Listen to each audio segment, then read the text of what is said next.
voinia kanu lal huni kan ina ron leng lut hlawa unrem chang lo la ka lo chu a Kohima Koshan helai din tir lai vel chho lai vela lo om masa kan mi hlui te an nia chu emo kan hanin zot anga I nakin hnu a ala tangkai donin kan hredewa chuan hunrem chang kan lo chu ni a ole ama sain nu hunrem chang pe ka vain lom thu an soi masa duwa ti chuan hei Kohima a hian engtik kumin nge aizol atangin in ron chuk ti kha ila hre theim Somruk pali July ni som pakhat che hian Kohima kan lo somruk pali July ni som ro rei to wang hle mai mo ni som pakhat ni som pakhata anan thleng ani to a ti chuan ya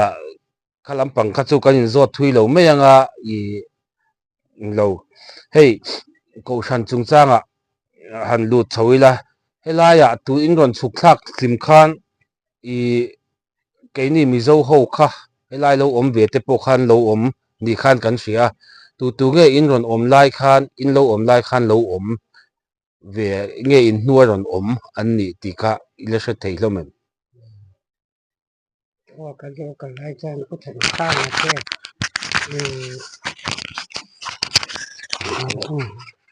ko thang sang ate pusakam lawate pumang kupate tu nge kan om nuo la ni dal len kuyate chon kan la soi zel don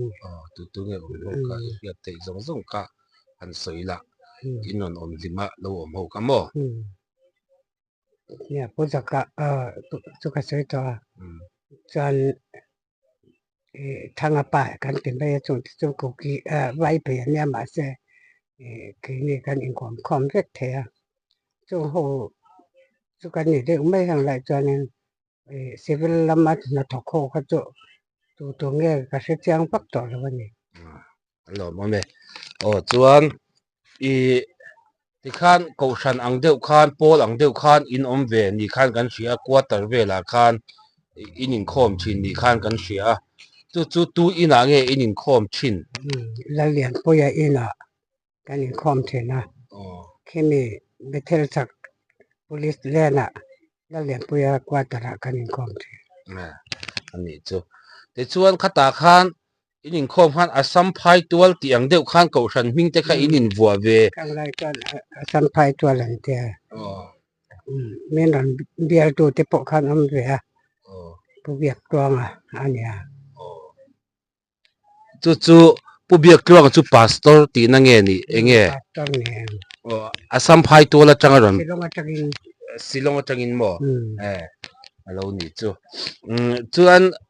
I khatia Assam phai tual tia in oma quarter in khom nu khan hun engemaw chen kha in khom ve ni khan ka hria somruk paruk nge mo chen atang khan chanin a thla po ka se to chang lawa samrai pula ka in sala samrai pula ka in khom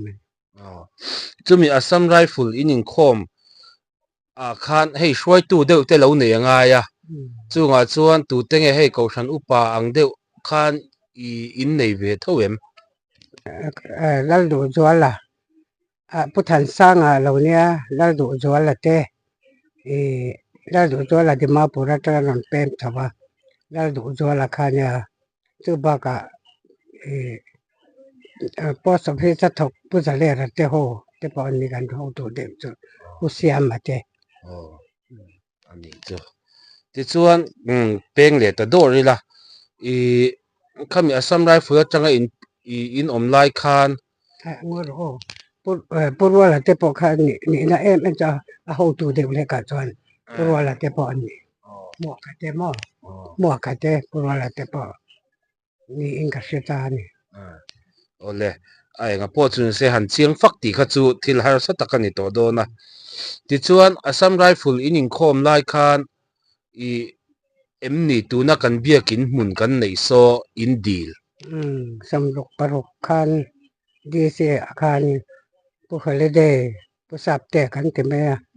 bu sắp tết tết lệ là đủ rồi là theo anh đi là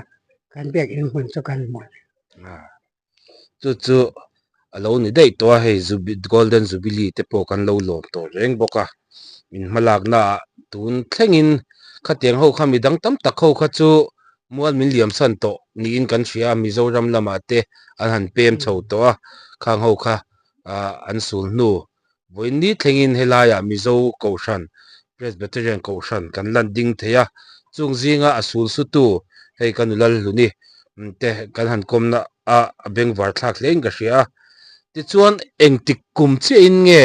somi mun so kan lai tan le ti be la khai la hre the sam ruk paruk khan kan lai chan ni ka sam ruk paruk ni ka kan lai chan ka chuan somi biakin kan han laia so chak te lo lak khom anga ya engemaw kha khatiang lai khan assam lama dimapur te emo khan lak dei kha ngai om sia in kalpo na te khala har sa tho in ga ringa chunga chuan tu ten nge song ang thut thleng ang ti te mo engemaw so buai puya lakhom ila hre the kha kha tu purwa la te ho la du zo la te kha mo ka te ho khan ni be ring ka dan chuan ma se a thut thleng ta ka chu o dar chu le a boi pui chu la du zo la ni pulal du zwala ama pulal du zwal hi tu te nge a fa te ishe manu pui fa te ila soi the lu pui chu kho tin kho mi ania a fan du chu hlim pui an te a dot kha a te an te pa li lai khan nei panama chu an ni pom Mizoram lama ai an than par te an mani chu tilaya police in nge an ron oma ASI nam police ASI in mo kan mi zo te heng laya po tun ma pon ho tu lian tak tak sarkara lian tak tak kan lo nei to ti na ni a hei tun nuwa ke ni thang thar ho na kan on thria da chu pukol ni te IAS an on oma chuan pulal huma an ron ni le a chu mi nuwa hei lo pulal thara an ron ni le a chung ma po chuanin kan mi zo ho kha I officer kha an ron om nual ti na ni mo kan lo mi khwal lo helaya hian na galena hian kan lo mi khwal lo hle ti a chiangin ka hria ani le khatia biakin kan han nei ta ka khan ko than kha asam phai tual ti reng khan ala om nge nia a hming thar PMK kan ni le a tu na hen area kan ni ZPP zo ZPMK kan ni tu na ZPP ni ani chuan alo rei to hle mai ZPMK kha keini po helai kan on chukhlak lim po khan ZPMK alania zorampon mizo koshan ti khani top meya kha la huam zau em meya khati khan tun nuwa hi chuan zorampon presbytery tin kan om to ta chuanin hei po hi ala rei lo ani mani de lok khan akum hi kalo chin sia lem lo wa chu ti ang chau chuanin ZPP ang hian kan om ani mo ma zong zong khan chuan ZPMK tin kan om ani ti chuan khatia ZPMK ani ta ka kha chuan presbytery ti kha emo inkhom pui emo angchi emo pastor ron bial tu kha nei ve kha in nei kha kan nei lo ni nga sia in khom pui te chu kan nei renga ma se ZPP ti chuan kan nei lo ni nang pastor pastor kan nei chu samsari pali khan pulai ro tuang ar ole pastor ani chuan pulai ro tluanga kan nei ma sak ber aron ni ta chuan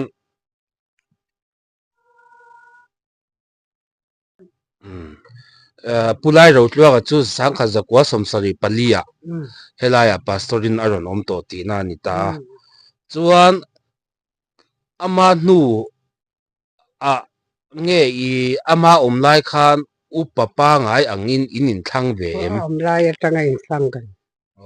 chu ta upa pa ngai anga in than ho chu tu te nge in an ma sap pol ho kai cái te liền là tê purua là tê tu nghe thì cái sẽ tiếng tộc rồi chu chu aron somsari pali atanga lo chon pula lian ate pu kan uparwa ate chu ke ni pon kan ron mu pa a tu na ro chuan mol min liam san to a an sul nu kan la ena tu na han an nu pui te chu an la oma pula pul sai pula liana sai lo nu pui pithan plt ku ngi chu tu na han kan to lu pa ni mek ania chu tiang chuan cái giờ lẽ là cái hồ cái bộ pha nó mà sao đi mà ra anh in trên anh in đăng lệ ta muốn mà đi hồ cả mà cho cái phải tập cho cái phần cái số tiền thì bị lộ anh ấy chung anh ấy xong ni thil akumalo re lo zia ka lo da lo pe chuan thil khan hriat vak vak han hriat vak kha har tak to turan nia chu ta đang quý căn sấy ven ờ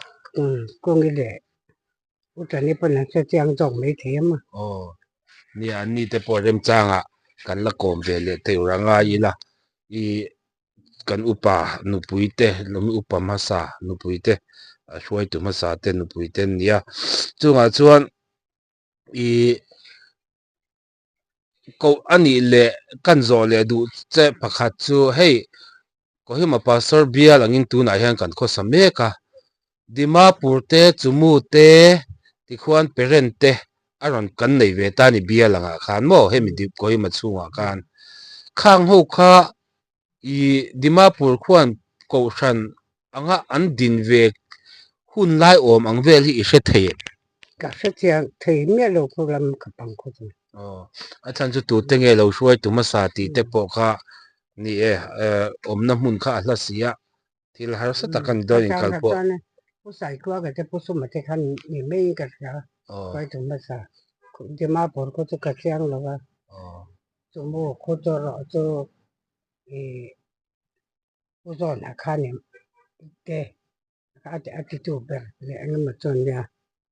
pu zo nei ti chu man pu pa pu mon pu ya kan upa mon pu ya pa mo an chu chuan bulan lo tana tu na thleng khuan an la function a in tlem te in pathian ompuina ko hran hi chu alo mak ngot me a hei parent te po khu tun ma te chuanin parent te po kha enge tu te nge nukai pa te có giờ cam đâu chứ anh ina anh đi về anh đi làm gì khati ang te kha ne chu chuan khu chung khat khuanin an en colony de ber me ni mo tu na khuan chu tiang chuan kan han om chho nok nok a nia zo tur tam taka om theya ma se la la pa de mo ni thangi pasal kha tu mo ko din tuan ni anh cậu thành thế khám mà nia la pa kha to ngai min kha kan se tang hết kan ti chuan khati lai kan in zo lo lai anga te khan engemaw enge pu holiday ate mi kha khang ho rualang chi te ho kha i po kha helai a khan an lo oman ma ni kha chuan ko thana khan chanvo kha an nei ve reng em le an chuan eng tikum vela nge mizo helai ko hi ma hian chhuwa san hlom le ti vela te engemaw nang ma na ril ruwa soi tur in nei i hriat ang chi kha kan la ka pu sat te pu holiday te kha chan om chu min nu wa khan in tuan sanga mà khan khoi khoi man oma ko hi ma khan an oma an ron om le renga tuan sanga khan samruk pakwa khan dc na oma chuan samsari le pani khan alo phele ning ka a beng var thak hle me a hei hi nakin hnu thlenga hriat a poimo ka tia ti keima nge po i a chan chu hei ko hran alo om chuan a pul tum tun om nge nge nga ya kha ang bul tum tu te ho te i tam tak kha file la kan lo zia clip thlepin le file hmuh tur te pawh lo awm lo thoi tawh tlat mai a tunah hian chunga kha chuti angkara chuan tuna mi hi document tha tak ani in kan bei seia zo tur nga remchang la thut kan ni wangin hanin zo tur em dang kha kan han hre to lo kan han hre em lo boka remchang danga kan in zo tur ang chi te emo ala hriat le chuan hun remchang te pawh pathian in min la pe le tur anga ila kan le in zot lenga nang pon i lo ngai tua ka lo soi tel lo ani tiang chi tu te emo helai hruai tu hlui lo awm ma sa to mo i min kan lam mai ang chi te pawh kha awm thei ani wangin khang kha kan lo lam mai te pawh kha i an awm thei a chunga te pawh chuan nakina a ko kim deuh zawka khách hàng mình hẳn chủ cho cái u trần đi bộ con là sẽ trang dọc mấy thế mà cùng đi chụp ảnh trong cái bộ cho dọc về dọc làm nia remchang pathian zara kan la hmu tur anga ila kan len zot ve lenga ti khan kan du tok me anga hun tha hun pe ka wagin kan lo me lo dam